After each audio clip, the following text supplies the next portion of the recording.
मंगलम भगवान वीरो मंगलम गौतमो गणी मंगलम कुंद कुंदार्यो जैन धर्मोस्तु मंगलम सर्वमंगल मांगल्यम सर्वकल्याणकारकं प्रधानं सर्वधर्माणां जैनं जयतु शासनम्। मैं नमो तीर्थनायक को, नमो ओंकार वाणी को, नमो उन कुंद प्रभु को जिन्होंने ओंकार धारण की। अहो उपकार जिनवर का, कुंद का दिव्य वाणी का, जिन कुंद ध्वनि दाता उन कहान स्वामी का। चिदानंद एक रूपाए जिनाए परमात्मने, परमात्म प्रकाशाय नित्यं सिद्धात्मने नमः। आचार्य योगेंद्र देवकृत परमात्म प्रकाश नाम का ग्रंथ है। इसके दूसरे महाअधिकार में 15वें नंबर की गाथा, इसमें व्यवहार सम्यक दर्शन का स्वरूप कहा है। इसकी संदर्भ में गुरुदेव श्री का स्पष्टीकरण अपन ने कल के प्रवचन में सुना था। अंत में जो पंक्तियां आई थी उनकी चर्चा आज आई। यहाँ से अपन पर देख सकते हैं कि जहाँ अस्थिर बुद्धि नहीं है तो व्यवहार सम्यक दर्शन किसे है कि जिसने अपने स्वरूप का आलम्बन लेकर परिणति में उसका श्रद्धान भान और उसकी रमणता रूप भाव को प्राप्त किया है। ऐसा जो निश्चय सम्यक दर्शन भाव जिसे प्रकट हुआ, उसको जो देवगुरु शास्त्र की श्रद्धा, छह द्रव्य 7 तत्व का श्रद्धान, शास्त्र का ज्ञान और कषाय की मंदता, अशुभ के अभाव रूप जो भाव वर्तते हैं, उसे व्यवहार रत्नत्रय कहा। यहाँ अभी सम्यक दर्शन की बात है। तो व्यवहार सम्यक दर्शन में 6 द्रव्य 7 तत्व के श्रद्धान को, अथवा कहें कि 7 तत्व के भेद रूप श्रद्धान को यहाँ व्यवहार सम्यक दर्शन कहा। उसमें पहली शर्त ये है कि व्यवहार सम्यक दर्शन उसको ही होता है जिसे अपने इस शुद्धात्म स्वरूप का प्रतीति श्रद्धान का और उसका भान है उसको। तो कहा कि उसकी अस्थिर बुद्धि नहीं है। अस्थिर बुद्धि नहीं है का तात्पर्य है कि उसे किसी प्रकार अन्न में लाभ नहीं दिखता, कि किसी अन्य राग आदि में, किसी निमित्त में किसी प्रकार का लाभ है, ऐसी उसकी बुद्धि नहीं है। और परिणामों की मलिनता नहीं है। यानी यहाँ परिणामों की मलिनता का अर्थ ये है कि उसको श्रद्धान में कोई मलिनता नहीं। अभी सम्यक दर्शन की बात है, तो सम्यक दर्शन की बात है तो देखो, यदि अपन देखें सम्यक दर्शन की स्थिति में चारित्र रूपता से देखें ये 3 बिंदु, अस्थिर बुद्धि नहीं है, परिणामों की मलिनता नहीं है, शिथिलता नहीं है, वह सम्यक्त है। ये कहा ना। अब इसको चारित्र अपेक्षा से देखो तो अभी अस्थिरता भी है, परिणामों में मलिनता भी है और शिथिलता नाम कमजोरी है ही। लेकिन यहाँ श्रद्धान की अपेक्षा बात है।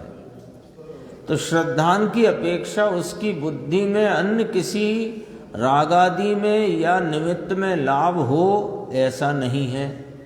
परिणामों की मलिनता नहीं है, अर्थात अपने शुद्ध स्वरूप के श्रद्धान रूप पवित्र श्रद्धान वर्तता है। तो कोई श्रद्धान में अपवित्रता नहीं है। तीसरा कहा शिथिलता नहीं है, यानी किसी प्रकार से वह अपने श्रद्धान से सम्यक्त से शिथिल नहीं होता। ये तीन बातें कहीं, अस्थिर बुद्धि नहीं, परिणामों की मलिनता नहीं और शिथिलता नहीं, वह सम्यक्त है। फिर इसको उपमा दी, यह सम्यक दर्शन ही कल्प वृक्ष है, कामधेनु है, चिंतामणि है। ऐसा जानकर भोगों की वांछा रूप जो विकल्प, उनको छोड़कर सम्यक्त का ग्रहण करना चाहिए। ये यहाँ तक अपनी चर्चा आज गुरुदेव ने ली है। 16वीं गाथा भी प्रारंभ हुई है। कल्प वृक्ष के संदर्भ में गुरुदेव ने कहा कि उससे जो कल्पना करो वो प्राप्त होता है। तो उसका अर्थ और गहरा किया कि उसमें जो होता है वह देता है। कल्प वृक्ष में जो होता है वह देता है। ऐसे ये शुद्धात्मा के स्वभाव में सुख, शांति, वीतरागता का खजाना भरा है। तो जो सम्यक्त प्रकट हुआ तो कल्प वृक्ष प्रकट हुआ, तो अब शांति, वीतरागता और आनंद का अब कोई टोटा नहीं पड़ने वाला। कामधेनु के संदर्भ से कहा, कामधेनु गाय को कहते हैं। ऐसी गाय, सामान्य गाय हो तो सुबह शाम दूध दे, पर कामधेनु तो जब चाहो तब लो। ऐसा ही यह अपना शुद्धात्मा के श्रद्धान रूपी सम्यक्त प्रकट हुआ तो जब चाहो तब आनंद का भोग करो, जब चाहो तब भोग करो। ये अर्थ हुआ कामधेनु का। और फिर कहा चिंतामणि।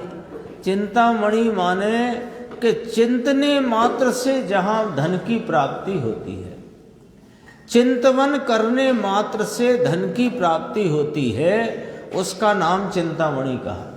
ठीक है। अब यहां पर क्या अर्थ किया कि जितनी एकाग्रता करो उतना आनंद झरता है, जितनी एकाग्रता करो उतना आनंद झरता है। यदि 3 उपमा है तो उसका अर्थ कितना गंभीर है।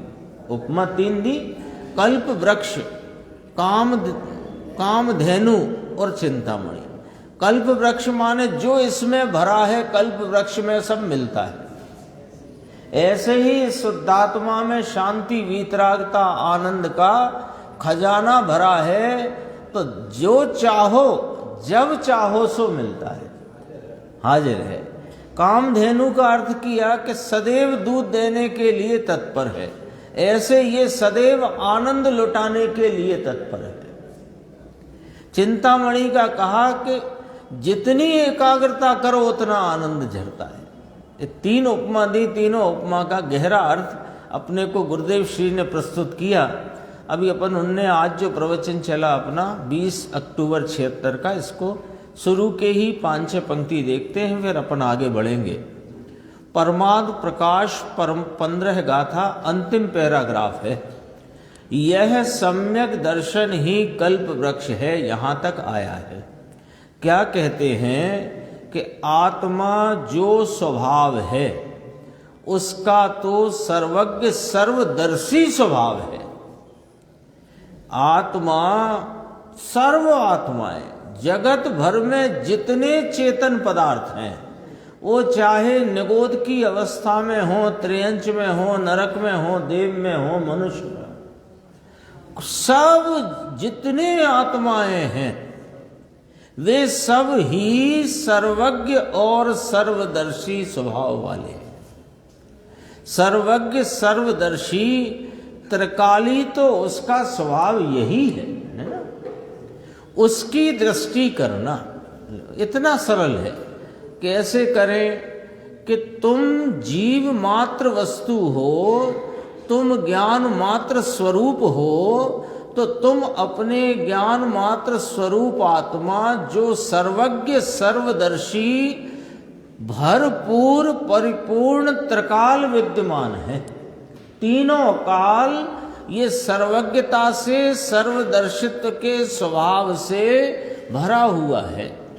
लेकिन ये देख कहाँ रहा है कि वर्तमान पर्याय में जो राग का मलिन कलुषितता का वेदन, भले मंद राग का हो पर है तो कलुषितता, तो वर्तमान पर्याय में राग के कलुषितता के स्वाद को और ज्ञान की अल्पज्ञता को देख देख करके यह दुखी है अनादि काल से। तो क्या करे कि सुखी हो जाए?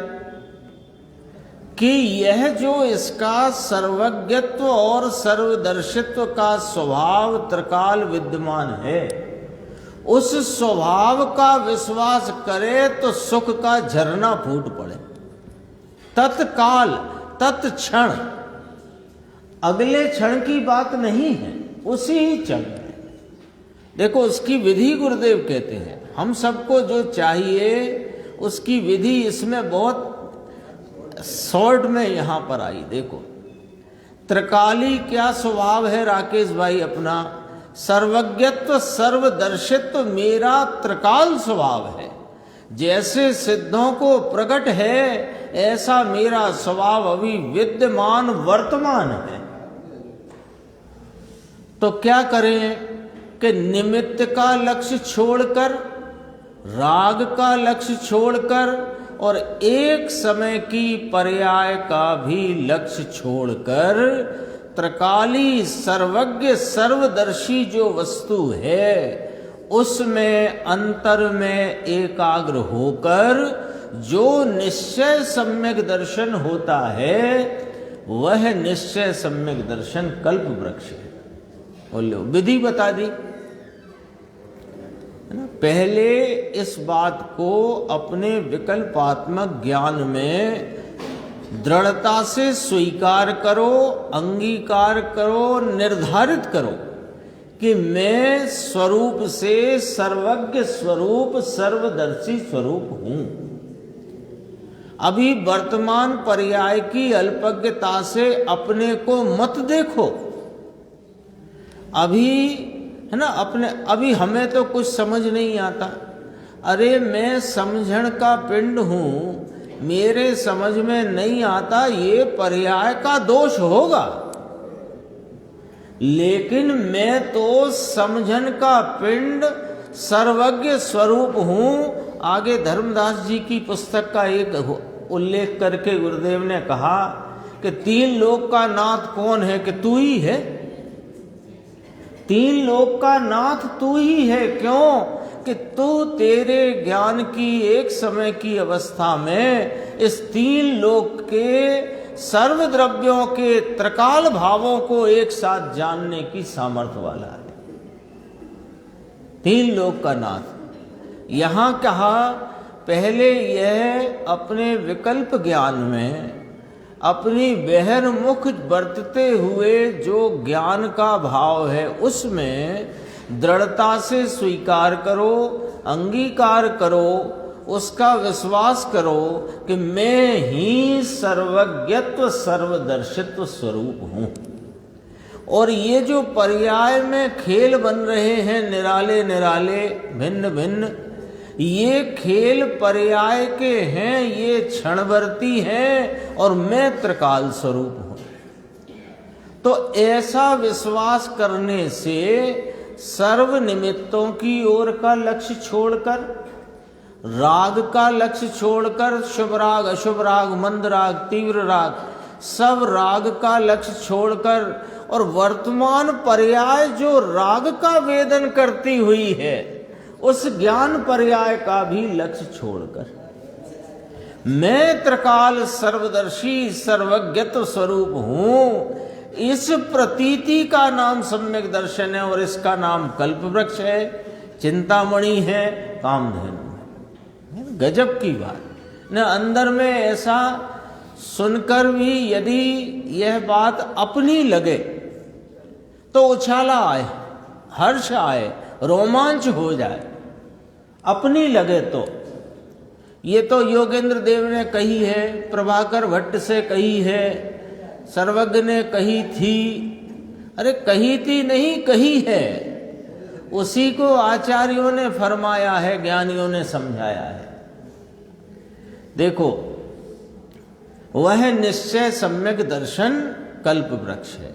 देखो, गाथा व्यवहार सम्यक दर्शन की है, लेकिन निश्चय सम्यक दर्शन बिना व्यवहार सम्यक दर्शन है नहीं।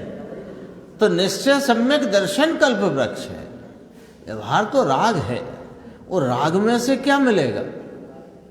राग में से कलुषितता मिलेगी, भले मंद कषाय का राग। आगे देखो, इसमें इसी में नीचे, स्वयं प्रभु आत्मा वीतराग मूर्ति है। अपूर्व बात है ना भगवान, देखो ये अपूर्व है। अपूर्व कहाँ, हम तो 20 साल से सुन रहे हैं यही बात, कि सुन तो रहे हो, लेकिन जिस क्षण तुमको यह बात अपनी लगे तो अपूर्व लगेगी। जिस क्षण अपनी लगी, किताब में लिखी है, समय सार में लिखी है, पंचास्तिकाय में लिखी है, परमात्म प्रकाश में लिखी है, उन्होंने कही है, आचार्य कुंद ने कही, योगेंद्र देव ने कही, अमृतचंद्र आचार्य ने कही, गुरुदेव ने कही, ऐसे करके अपूर्व नहीं हो सकती। मेरी बात है, 1 करोड़ रुपए की लॉटरी लगी है, अच्छा लगी होगी तो कोई हर्ष नहीं होता है, लेकिन जब यह ज्ञात हो जाए कि तेरी ही लगी है और ये उसका सर्टिफिकेट साथ में है, हाथ में मेरे, फिर कैसा लगता है? फिर कैसा लगता है? देखो, स्वयं प्रभु आत्मा वीतराग मूर्ति है, अपूर्व बात है ना भगवान। इसने कभी किया नहीं, क्या नहीं किया? स्वीकार नहीं किया। सच कहें तो इसने जो विकल्पात्मक भाव भाषण में स्वीकार नहीं किया। सच कहें तो सुनते तो रोज हैं, अपन पढ़ते रोज हैं, लेकिन रोज सुनने पढ़ने के बाद भी इसने विकल्पात्मक भाव भाषण में भी ये बात को ईमानदारी से स्वीकार किया नहीं। इसने क्या स्वीकार कर रखा है वो गुरुदेव फरमाते हैं। देखो, इसने अनादि से व्यवहार के क्रियाकांड में रुक कर माना है कि हम कुछ धर्म करते हैं। देखो, सबका सत्य यहां उजागर हो रहा है, सबका सत्य उजागर है, किसी एक की बात नहीं है।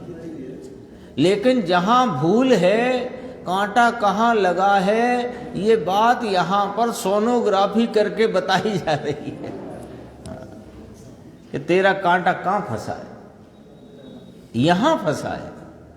अच्छा बोलो, अपन यहाँ सुबह प्रतिदिन आते हैं, भगवान की वीतराग छवि के दर्शन करते हैं, उनका गुणानुवाद करते हैं, गुरुदेव की सीडी सुनते हैं, फिर यहाँ स्वाध्याय में बैठते हैं। बोलो, ये सब करके हमको ये लग रहा है कि नहीं कुछ हम धर्म करते हैं? सबकी बात है, आपकी अपनी सबकी बात है, और यहीं आकर के अपन फंस जाते हैं, यहीं गड़बड़ हो जाती है। देखो, गुरुदेव ने 2 पंक्ति कहते हैं, 2 पंक्ति में तो इतना कहते हैं कि इसको पॉइंट वाइज देखो, ये 2.5 पंक्ति का, स्वयं प्रभु आत्मा वीतराग मूर्ति है, ये बात अपूर्व है भगवान। 1, इसने इसे कभी स्वीकार नहीं किया। 2, फिर क्या किया इसने? अनादि से इसने व्यवहार क्रिया कांड में रुक कर माना है कि हम कुछ धर्म करते हैं। 3, चौथी बात, ये धर्म नहीं है।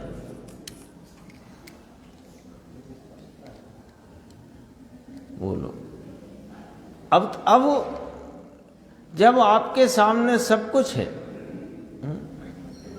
कि ये फला है, ये फला है, ये फला है, फला है, इसमें लाभ है, इसमें नहीं है, सब अपने सामने स्पष्ट है। अब अपन यदि फिर भी आगे न बढ़ें तो फिर तो कोई होनहार की ही बात समझना चाहिए। कितना स्पष्ट है, 2 पंक्ति में ही सारा मामला। कहाँ फंस रहा है? धर्म मान रहा है, धर्म है नहीं, और तू स्वयं प्रभु आत्मा वीतराग मूर्ति है, इसे तूने स्वीकार किया नहीं। आगे देखो, व्यवहार जो परंपरा कारण कहा, ये वास्तविक स्वरूप अपने सामने आ गया 2.5 पंक्ति में। ऐसा जिसने अपने श्रद्धान में, प्रतीति में अपने को वीतराग मूर्ति, सर्वज्ञत्व, सर्वदर्शित्व स्वरूप स्वीकार किया, उसको व्यवहार को उसके देवगुरु शास्त्र के श्रद्धा और 7 तत्वों की भेद रूप श्रद्धा को व्यवहार सम्यक्त कहा, जो कि परंपरा कारण है। कल अपन चर्चा कर चुके हैं व्यवहार के संबंध में, भूत नैगम्य और परंपरा 2 शब्द आए हैं। भूत नैगम्य माने कि जो अभी है नहीं उसे वर्तमान में आरोपित करके वर्तमान कहना।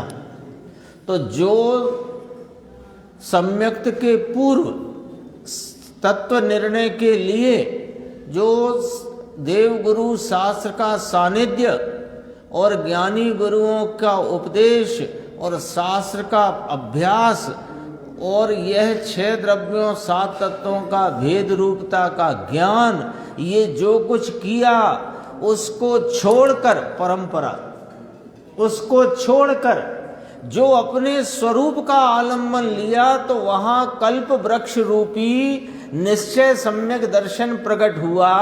तो उस पूर्व के सारे कार्यक्रम को वर्तमान में आरोपित करके भूत नैगम्य से उसे व्यवहार कहा जाता है, जो कि परंपरा कारण है, अभाव रूप कारण। स्पष्ट है ना? देखो, व्यवहार जो परंपरा कारण कहा वह तो निश्चय सम्यक दर्शन ज्ञान चारित्र है, उसको वहां जो व्यवहार है वह परंपरा, अर्थात परंपरा समझो, परंपरा शब्द बहुत चला ना इस अधिकार में, इस पूरे विवरण में, कि परंपरा अर्थात कि जितना स्वयं का आश्रय लेकर, पर का आश्रय छोड़कर जितना दर्शन ज्ञान चारित्र हुआ वह साक्षात कारण है, और जो राग शेष है वह परंपरा कारण है। आगे अर्थ सामने है ना?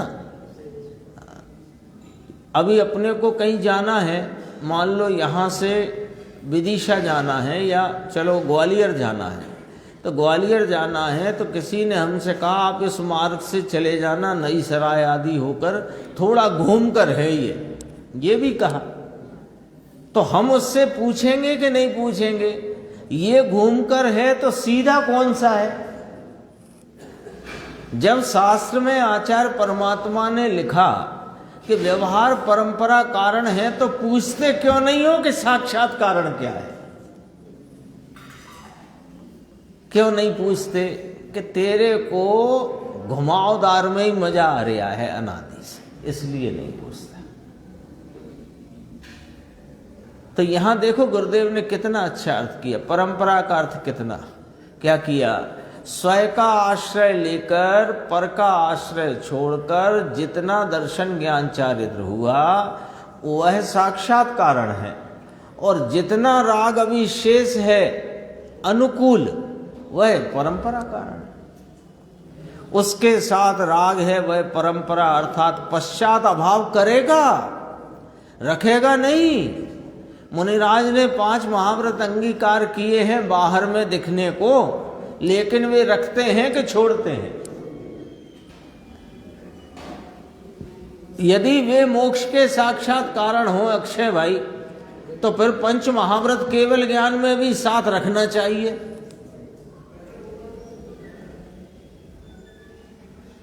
एकदम सीधा लॉजिक है कि नहीं? यदि वे कारण थे तो कारण का अभाव करके कार्य की प्राप्ति नहीं होती है। ये समझना है तो नियम सार से समझो, जहां कारणकारी मीमांसा है। कार्य में कारण का सद्भाव रहता है, उसको कारण कहते हैं। जिसका अभाव हो जाए उसे क्या कारण कहेंगे? केवल ज्ञान रूपी कार्य में यह त्रिकाली अपना चैतन्य स्वभाव जो कारण तत्व है ये रहता है कि नहीं रहता है? केवल ज्ञान तो कारण का अभाव होकर कार्य हुआ, वो कारण ही नहीं हो सकता, कहने मात्र का कारण है। देखो अब वो उसी नियमसार वाली शैली से समझते हैं अपन। वो कैलाश भाई साहब थे ना अभी, तब बहुत चर्चा इस विषय में करते थे कि मोक्ष मार्ग को कारण कहना कि त्रिकाली को कारण कहना, मोक्ष मार्ग को कार्य कहना कि केवल ज्ञान को कार्य कहना, है ना। तीन है, अपना त्रिकाली कारण एक, उसके आश्रय से प्रकट हुआ मोक्ष मार्ग दो, और उसके फल रूप केवल ज्ञान अनंत चतुष्टय की प्राप्ति तीन है ना। अब ये तीन में दो घटित करना है, कारण और कार्य। तो मूल कारण तो अपना त्रिकाली ज्ञायक भगवान है, उसका आश्रय लेने से मोक्ष मार्ग प्रकट होता है, इसलिए मोक्ष मार्ग को भी कार्य कहेंगे और उसके फल को भी कार्य कहेंगे, ठीक है ना। अब यहां अपन ने बात शुरू की थी कारण भाव से, कारण के तरफ से। भाई साहब सुन रहे होंगे तो उनको भी वो बात और आज भी और भी स्पष्ट होगी। तीन आ गए, कारण तत्व अपना त्रिकाली ज्ञायक भगवान, उसके अवलंबन से प्रकट होने वाला मोक्ष मार्ग, और मोक्ष मार्ग का फल रूपी केवल ज्ञान रूप चतुष्टय। तीन हो गए, स्पष्ट समझ में आ रहे हैं। तीन, त्रिकाली कारण अनादि अनंत, मोक्ष मार्ग सादी शांत, और उसका फल सादी अनंत। तीन हो गए। अब कारण की तरफ से बात करते हैं, तो कारण तो अपना त्रिकाली ज्ञायक भगवान वही कारण है, और उसके आलम्बन से जो प्रकट हुआ मोक्ष मार्ग, और उसके आलम्बन से ही प्रकट हुआ मोक्ष मार्ग का फल। तो दो कार्य हुए, इन तीन में एक कारण हुआ, दो कार्य हुए। अब कार्य की तरफ से चलते हैं कि केवल ज्ञान रूपी अनंत चतुष्टय का पूर्ण भाव वह कार्य, तो उसका कारण कौन कि वो मोक्ष मार्ग का प्रवर्तन, और मोक्ष मार्ग का कारण कौन कि वो अपना ज्ञायक भगवान। तो कार्य एक कारण दो, कारण एक कार्य दो, ऐसी व्यवस्था है ना। अब ये जो मोक्ष मार्ग रूपी कारण कहा और मोक्ष मार्ग कोई कार्य कहा, ये जो वास्तविक कार्य है फल रूप, उसमें मोक्ष मार्ग का अभाव होता है, लेकिन त्रिकाली कारण वहां विद्यमान रहता है। इसलिए मोक्ष मार्ग रूपी जो कारण कहा, चौथे गुण स्थान से लेके 12वें गुण स्थान के अंत तक, वो सारा का सारा परंपरा में डाल दो। क्यों परंपरा में? कि उसका तो अभाव हो जाता है। परंपरा में से कितना अर्थ निकल करके आता है एक शब्द में से। देखो, परंपरा अर्थात पश्चात अभाव करेगा और फिर निर्विकल्प वीतरागता होगी, वह साक्षात मोक्ष का कारण होगा। यह मोक्ष मार्ग को घटाया है। बात बहुत कठिन भाई। कठिन क्यों है? सरल तो है टीटू भाई, बात तो सरल है। कठिन कहाँ है? कि हमने कर रखी है कठिन, है तो सरल। बात सरल है, कठिन बना रखा है। कठिन क्यों बना रखा है? कि जैसी है नहीं वैसी मानने की ढिठाई में, जिद में हमने इसे कठिन बना रखा है। देखो, यह अभी व्यवहार के बड़े झगड़े चलते हैं, वो यहाँ पर कहते हैं। आगे देखते हैं अपन, और भी गंभीर बातें हैं। देखो, और परंपरा की बात आई, पेज नंबर आ गया ये हिंदी में 261 है। देखो, वह परंपरा मोक्ष का कारण, अभाव का कारण है, यानी अभाव रूप कारण है। राग कभी कारण होता ही नहीं है। लिख लो ये तो। यह पंचास्तिकाय में कहा है, वह परंपरा अर्थात क्या? कि राग के फल रूप से स्वर्ग के क्लेश भोगेगा, अग्नि की दाह की भांति। बोलो, यानी यहां नकुल सहदेव थे ना, यहाँ तीन कषाय की अभाव रूप प्रचुर स्वय संवेदन की आनंद की धारा में अपनी आत्म आराधना में मशगूल थे और मोटी वीतरागता का वेदन करते थे। एक राग के भाग खड़ा हो गया। साधर्मियों को यह इतना उपसर्ग, इतने से इनकी आराधना में खलल पड़ता होगा। एक इतना सा जो राग खड़ा हुआ, उसके फल में 33 सागर का क्लेश, कैसा अग्नि की दाह की भांति। अपने को लगे स्वर्ग में कैसा क्लेश होगा। अरे आप संयोगों से मत देखो, आप यहां से देखो कि यहां तीन कषाय की अभाव रूप वीतरागता की मोटी धारा का निरंतर वेदन अंतरंग में चल रहा था। उसका नाश हो गया और तीन कषाय चौकड़ी का उदय हो गया, तो क्लेश बढ़ गया ना। बुझती बुझती आग बिल्कुल समझो कि समाप्त ही हो चुकी थी। अचानक से कोई ऐसी पवन का झोंका आया कि फिर तेजी से लपलपा उठी। ये सरवार सिद्धि है। गुरुदेव तो बोल रहे हैं ना यहाँ, अग्नि की दाह की भांति। चंदन वृक्ष जैसे अग्नि से जला हुआ हो, भले हो चंदन का, लेकिन चंदन का वृक्ष भी अग्नि से जला हुआ हो तो जलना तो है ही ना वहां। ऐसा यह राग का दुख उस स्वर्ग में होगा। वह क्लेश भोग कर फिर मनुष्यपना पाकर जब राग का अभाव करेगा। यही चर्चा प्रवचन सार 6वीं गाथा में आई है, यही की यही वाली बात। जब राग का अभाव करेगा, ये नियम, जब राग का अभाव करेगा, वे नकुल सहदेव भी जब फिर ये क्लेश भोगेंगे 33 सागर सरवार सिद्धि के, और फिर मनुष्यपना पाएंगे, और फिर जब राग का अभाव करेंगे तब केवल ज्ञान प्राप्त करेंगे। पंचास्तिकाय में है ना, बात तो आई है बापू, उसमें भी लिया है। और देखो पेज आ गया 262। शुद्ध भगवान उपादेय आत्मा, ऐसे अनुभव में समकित निश्चय ही था, यानी है।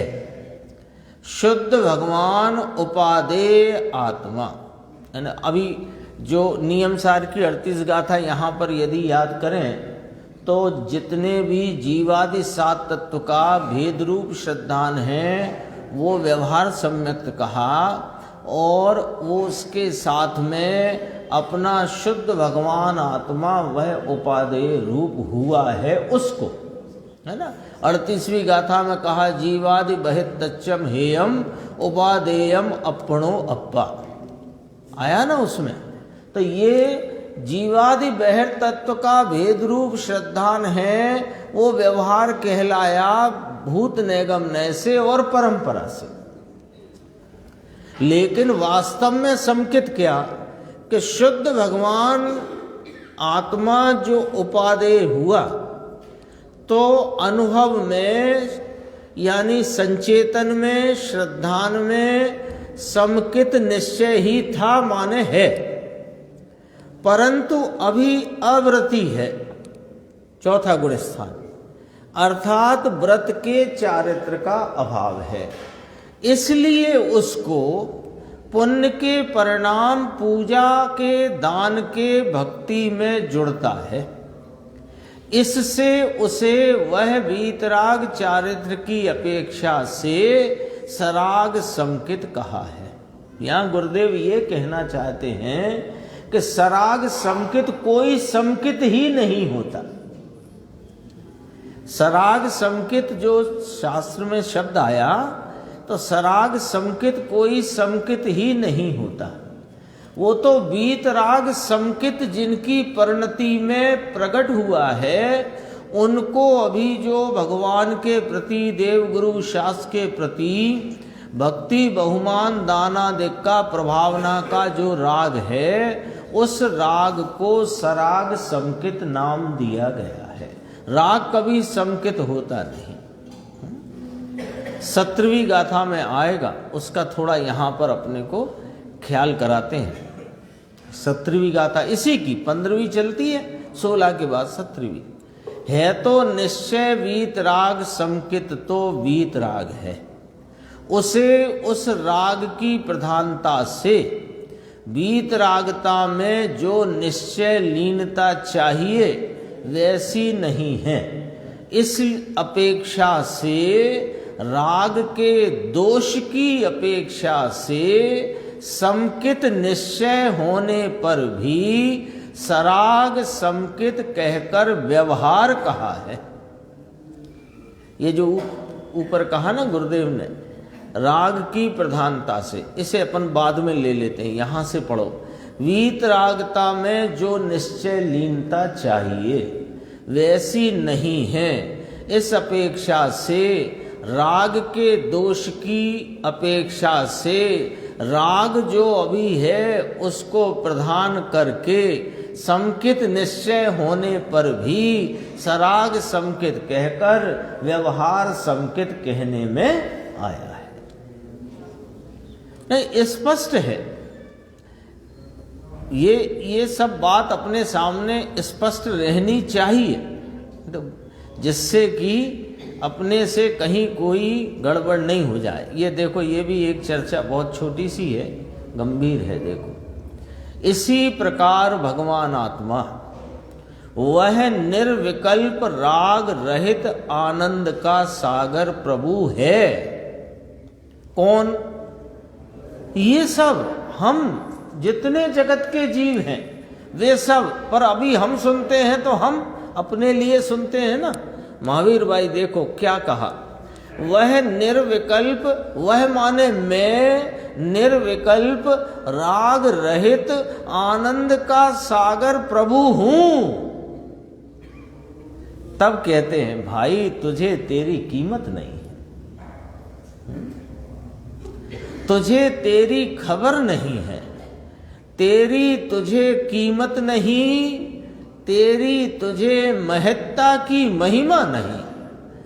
तुम जगत के महानतम पदार्थ हो, तुम जगत के सर्वोत्कृष्ट वस्तु तत्व हो। तुमको तुम्हारी महिमा नहीं, महत्ता तुम्हारी कितनी है, कितनी विशाल महत्ता है, उसकी महिमा नहीं है।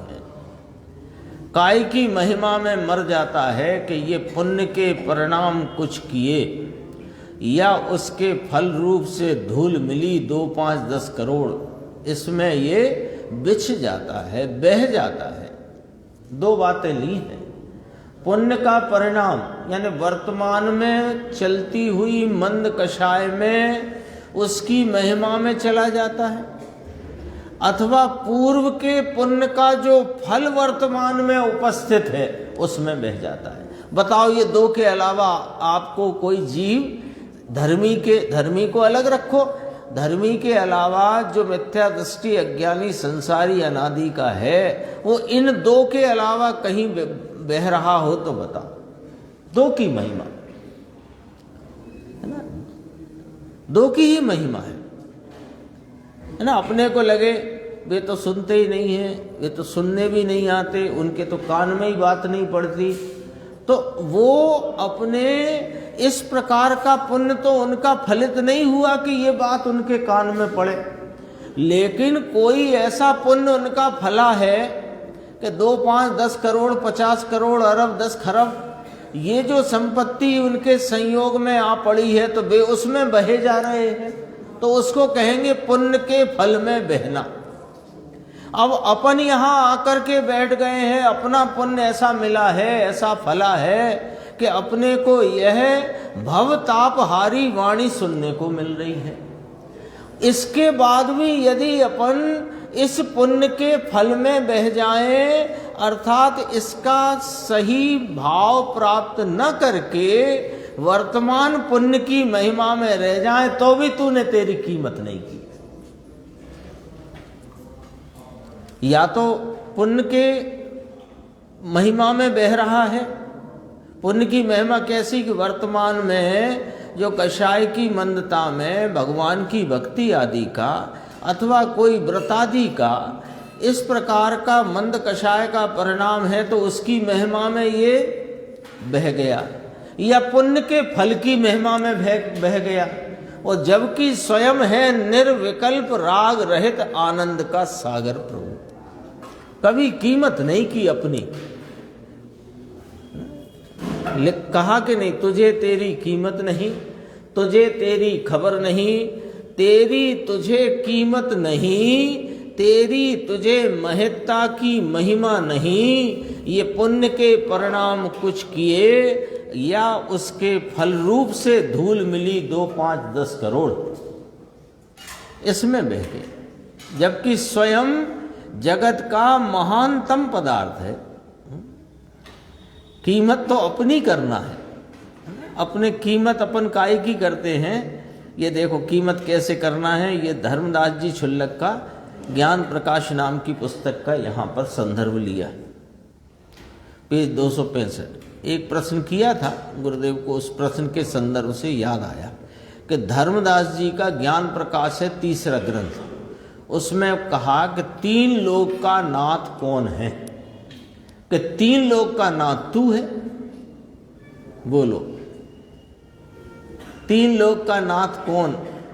3 लोक का नाथ तू है, क्योंकि 3 काल 3 लोक को जानने की सामर्थ्य तुझ में है, ऐसा तू है। अभी सामर्थ्य कहीं चली गई क्या? प्रकट नहीं है तो प्रकटता की बात है वो, लेकिन सामर्थ्य रूप से कहां चली गई? किसी का करना या किसी से अपने को हो ऐसा तू नहीं है, परंतु पूर्ण बातें पूरा। आता ना गुरुदेव का, तू कहीं बात अधूरा, वो याद किया। देखो भाषा से नहीं कहते, भाव से ऐसा है यह कि तू सब बातें पूरा, किसी बात से अधूरा नहीं है। ज्ञान से, आनंद से, वीतरागता से, शांति से, स्वच्छता से, प्रभुता से, विभुता से, किस बात में तू अधूरा है सो कहो। किस बात में अधूरा है? कौन सी बात अधूरी है बताओ? बोलो राकेश भाई, क्या अधूरा है अभी? तो कहेगा कि अभी तो राग बहुत है, जानना बहुत थोड़ा है। अरे हम तेरे स्वभाव की बात करते हैं, तू पर्याय का रोना रोता है।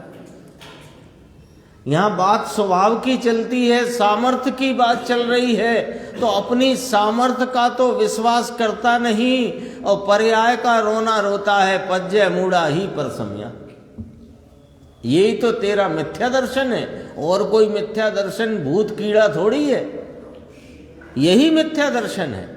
अपने को पूरा नहीं मानना और पर्याय की अधूरास में ही अपना सर्वस्व मानना, यही मिथ्या दर्शन है, और कोई मिथ्या दर्शन नहीं है। और यहीं पर पर्याय भले अधूरी रहे, मैं स्वभाव से पूरा हूं, जो पर्याय ऐसा स्वीकार करे वो सम्यक दर्शन है। ये ऐसे बैठे कैसे? ये आत्म तत्व की बात सर्वज्ञ वीतराग जिनवर देव ने, परमेश्वर ने जगत को फरमाई है, परंतु इसे सुनने को नहीं मिलती। सच्चाई ये भी एक है कि ये कोई अद्भुत बातें हैं, आचार्य भगवंतों के द्वारा कही गई, ज्ञानियों के द्वारा समझाई गई, स्पष्ट की गई, ये कोई अद्भुत अपूर्व बातें हैं। अपूर्व क्यों कहा? कि जब ये समझे तो अपूर्व ही है, तो इसे सुनने नहीं मिलती, सुने तो जचती नहीं है। ये कल भी आया था एक, जची नहीं आया था ना, इसको जची नहीं। जची नहीं का अर्थ क्या? देखो जिनको सुनने नहीं मिलती वो तो अपने को दिखाई पड़ रहे हैं। गुरुदेव तो कहते हैं कि ये बात जिसके कान में भी पड़े तो वो जगत का महासौभाग्यशाली व्यक्ति है। कान में भी पड़े, अब कान में भी पड़ गई और सुन भी ली अब जच नहीं रही। बस सुनने तो मिली है, अपन तो अपनी बात करो, सारे जगत का ठेका हमने थोड़ी लिया है, तो अपनी बात करो। यहाँ तो अपने लोटा छानने की बात है। महास्वार्थी है ये जिन धर्म, अपना काम करो। तो सुनने तो मिल गई पर जची नहीं। जच जाए तो परिणमन हुए बिना रहे नहीं। अब क्या नहीं जची इसे कि सुनता तो ये है प्रतिदिन कि राग से धर्म नहीं होता, राग धर्म का कारण नहीं, राग धर्म रूप नहीं, राग से धर्म की प्राप्ति में कोई मदद सहारा सहयोग नहीं। सुनते रोज हैं, जचती नहीं।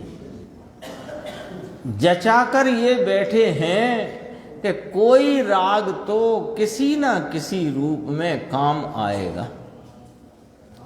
चलो क्रियाकांड का नहीं आएगा, स्वाध्याय का तो आएगा। तो कहते हैं भाई साहब राग तो स्वाध्याय का भी काम नहीं आएगा। स्वाध्याय के द्वारा तो ये निर्णय करो कि राग काम नहीं आता है।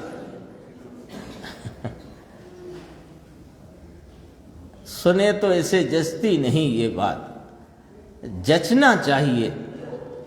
ये फिर इसके इस गाथा का अंतिम बिंदु यहां पर आता है 266 पेज पे। देखो, ऐसा जानकर देखो भोगों की वांछा रूप जो विकल्प उनको छोड़कर पर के भोग की वांछा यह तो जहर की वांछा है।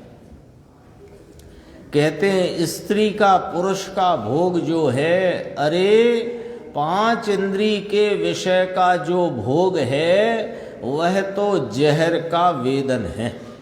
और उस जहर के प्याले में, उसके प्याले में माने उस जहर के प्याले का सेवन करते हुए ये निर्विकल्प रस को भूल जाता है।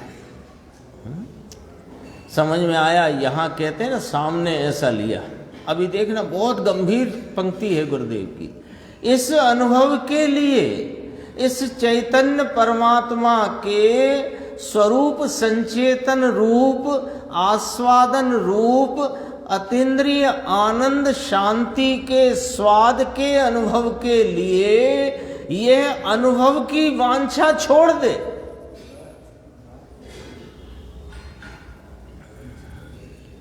क्योंकि वांछा कोई भी हो वो राग रूप है, राग रूप है। अरे इसके अनुभव की वांछा भी राग रूप है। वांछा है ना, वांछा ही शब्द राग का। बहुत गजब की बात है। इसको गहराई से यदि हम दिन में यहां से स्वाध्याय के उपरांत दिन में 1-2 मिनट भी विचार में लो ना आप, तो आपको लगेगा कि बात कोई गंभीर आ गई है। इस अनुभव के लिए, किस अनुभव के लिए? अपने अतीन्द्रिय आनंद शांति के आस्वाद रूप अनुभव के लिए यह अनुभव की वांछा छोड़ दो, ऐसा कहते हैं। क्योंकि अब जरा बारीकी से आ गई बात। ऊपर तो कही थी 5 इंद्री के विषय का जो भोग है, और 5 इंद्री के विषयों की भोगों की वांछा रूपी जहर का प्याला, इसका सेवन करते हुए ये निर्विकल्प आनंद का रस जो है वह तो इसे याद ही नहीं पड़ता। वो तो बात कही, लेकिन जिसको इस निर्विकल्प रस के स्वाद की वांछा है वो वांछा भी छोड़ दो। ऐसा क्यों कहा? भाई धर्म प्राप्ति की वांछा तो सबको करना चाहिए। सम्यक दर्शन ज्ञान चारित्र हमारी आपकी परिणति में प्रकट हो, ऐसी वांछा तो करना चाहिए। कि ये वांछा करनी चाहिए नहीं, सुनो, ये निर्णय करना चाहिए कि संसार से छूटने के लिए इस प्रकार के परिणमन के द्वारा ही छूटा जा सकता है। अभी एक बिंदु हुआ है, आगे बात रह गई है। संसार के इस क्लेश से छूटना हो तो स्वरूप के अनुभव, प्रतीति और रमणता रूपी परिणति के परिणमन के द्वारा ही छूटा जा सकता है, यह बात का निर्णय करना।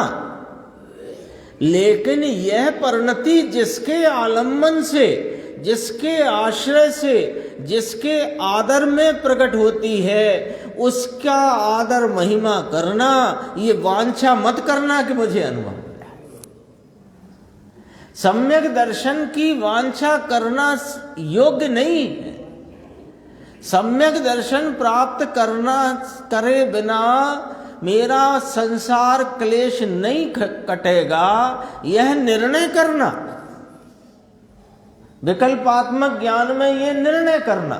फिर ये सम्यक दर्शन ज्ञान चारित्र की परिणति जिसके आलम्बन, आश्रय और जिसके प्रति उपयोग के ढल जाने से उत्पन्न होती है, उस एक चैतन्य स्वभाव की महिमा करना, बस ये वाला कार्य जिसने किया उसके कार्य में कोई बाधा नहीं आने वाली। पर्याय दृष्टि है ये पर्याय प्रकट हो जाए, पर्याय प्रकट हो जाए तो पर्याय के लक्ष्य से पर्याय प्रकटे ही नहीं ये वाली, तो इसके लक्ष्य से तो राग ही उत्पन्न होगा। फिर क्या करना कि ये तो निर्णय करना कि मेरी परिणति में सम्यक दर्शन ज्ञान चारित्र प्रकट है, निर्णय करके जिसके आलम्बन से प्रकटता है उसकी महिमा करना, उसका आदर करना, उसको ऊर्ध्व रखना। तो उससे क्या होगा कि उससे वही पुराना फार्मूला अपना, जिसकी महिमा है उसकी रुचि होती है और उसी रुचि की प्रगाढ़ता में वीर भी उसी का अनुसरण करता है और उस वीर के परिणमन में यह उपयोग सहज ही पलट करके इस चैतन्य तत्व का आलम्बन लेता है और परिणति में मोक्ष मार्ग का प्रारंभ हो जाता है। ऐसा है। देखो, जिसमें पुण्य और पुण्य के फल की भी वांछा है उसे तो भोग की जहर की वांछा है। लो और कठिन बात, पुण्य की वांछा माने दरअसल में उसे मोक्ष मार्ग की वांछा नहीं है, मोक्ष की वांछा नहीं है, अपने आत्मा के अतीन्द्रिय आनंद के सुख की वांछा उसे नहीं है। वास्तव में तो उसे पुण्य के फल की वांछा है। और कहता भी है, ईमानदारी से कहता है ऐसा व्यक्ति जो पुण्य का प्रेमी है ना, वो ईमानदारी से कहता भी है कि देखो भाई, परिणामों में मंदता रखो, ज़्यादा तीव्र परिणाम मत करो, कषाय मंद रखोगे तो तुम्हें नरक आदि गतियां नहीं मिलेंगी, अर्थात स्वर्ग आदि गति मिलेंगी। खुद खोल के कहता है, पुण्य के फल की इच्छा में ही मर रहा है। आप सुन के देख लेना किसी की भी बात, स्वर्ग आदि मिलेंगे। पर हम तो चार गति के अभाव का प्रश्न लेकर आए थे प्रभु आपके पास। हमने तो आपसे ये पूछा था कि ये संसार क्लेश में हम बहुत थक गए हैं, ये संसार में चार गति का परिभ्रमण, ये भटकाव हमारा कैसे मिटे। हमने ये पूछा था, आपने दूसरी दवाई दे दी हमको। हमने रोग बताया, कुछ दवाई दे दी, कुछ आपने तो हमें फंसवा दिया। ऐसा कभी लगा अपने को? बोलो। हम यहां मंदिर में देवसास गुरु की शरण में आए हैं तो चार गति का अभाव करने आए हैं कि गतियों की सेटिंग करने आए हैं? यदि चार गति का अभाव करने आए हो तो गतियों की सेटिंग वाली दवाई में क्यों खुश हो रहे हो? फिर तो आपको चार गति के अभाव के लिए तो एक यह चैतन्य परमात्मा, जिसका पहले में पहले बात कही, ये सर्वज्ञत्व सर्वदर्शित्व स्वभाव वाला आत्मा है, इसके आलम्बन में ही तेरे सारी समस्याओं का हल है। तो यहां आओ ना, इसकी बात करो, इसकी बात में राजी हो, राजी भी होना हो तो। जैसे में पुण्य और पुण्य के फल की भी वांछा है, उसे भोग के जहर की वांछा है। अब दृष्टांत थोड़ा सा, 8 वर्ष की बालिका भी, देखो उम्र सबसे कम ली और बालिका ली। 8 वर्ष की बालिका भी जो सम्यक दर्शन पाती है तो उसे भोग की वांछा होती नहीं, रुचि नहीं होती। उसकी रुचि तो भगवान आनंद में पड़ी है। पोसाता है आत्मा, आत्मा पोसाता है। पोसाने का तो उदाहरण सबको मालूम है, व्यापारी लोग हैं ना अपन। तो पोषण में आत्मा है, राग का पोषण नहीं। आता है राग, परंतु उसकी रुचि नहीं, तथा उसका आश्रय करे तो लाभ हो, ऐसी बुद्धि नहीं 8 वर्ष की बालिका को। भगवान त्रिलोकनाथ चैतन्य स्वरूप का आश्रय करें तो कल्याण होगा, ऐसी दृष्टि है। यहाँ तक अपनी 15वीं गाथा आई। 16वीं गाथा पढ़ लेते हैं अपन, छोटी सी गाथा है, फिर इस पे गुरुदेव का जो व्याख्यान है उसकी चर्चा अपन कल करेंगे। दब्बैम जानहि ताइम छै, तिहु यणु भरियौ जेहिम, आई विनाश विभज्जहिम, नाणि पवड़िय एहे। उन 6 द्रव्यों को तुम जानो, त्रिभुवन जिनसे भरा हुआ, आदि अंत बिन जो अनादि से ज्ञानी जन ने यही कहा। आगे सम्यक्त के कारण जो 6 द्रव्य हैं, व्यवहार सम्यक्त की बात है ना। 6 द्रव्य 7 तत्व के भेद रूप श्रद्धांत को व्यवहार सम्यक्त कहा है ना। तो सम्यक्त के यानी व्यवहार सम्यक्त के कारण जो 6 द्रव्य हैं उनसे ये 3 लोक भरा हुआ है। उनको यथार्थ जानो, उनका जैसा स्वरूप है वैसा जानो, ऐसा अभिप्राय मन में रखकर यह गाथा सूत्र कहा। अन्वयार्थ है कि हे प्रभाकर भट्ट, तू उन 6 द्रव्यों को जान जिन द्रव्यों से यह 3 लोक भर रहा है। वे 6 द्रव्य ज्ञानियों ने आदि अंत से रहित द्रव्यार्थिक नय से कहे हैं। देखो, द्रव्यार्थिक नय से कहे हैं माने पर्यायार्थिक नय से तो उनकी अवस्थाएं बदलती हैं, लेकिन द्रव्य न उत्पन्न होता है न विनष्ट होता है। ऐसा आदि अंत से रहित अनादि अनंत हैं सभी द्रव्य, ऐसा तुम जानो। टीका है, वह लोक 6 द्रव्यों से भरा है। 6 ही द्रव्य अनादि निधन है। इस लोक का आदि अंत नहीं है, तथा इसका कर्ता हर्ता व रक्षक कोई नहीं। न इन द्रव्यों को करने वाला, न उनका नाश करने वाला, अथवा उनके परिणमन को करने वाला, अथवा उनकी कोई रक्षा करने वाला जगत में कोई नहीं है। यद्यपि वो कहते हैं ना ब्रह्मा विष्णु महेश, तो कोई नहीं है, क्योंकि वे तो स्वयं सिद्ध अनादि अनंत जगत के पदार्थ हैं। यद्यपि ये 6 द्रव्य व्यवहार सम्यक के कारण हैं। अब यद्यपि देखो, यद्यपि आता है तो तथापि आता है। यद्यपि ये 6 द्रव्य व्यवहार सम्यक के कारण हैं, तथापि तो भी शुद्ध निश्चय से शुद्धात्मानुभूति रूप वीतराग सम्यक्त का कारण नित्य आनंद स्वभाव निज शुद्धात्मा ही है। यह बात यहाँ पर टीकाकार ने खुलासा की। शेष चर्चा जो आई है आगे की बात।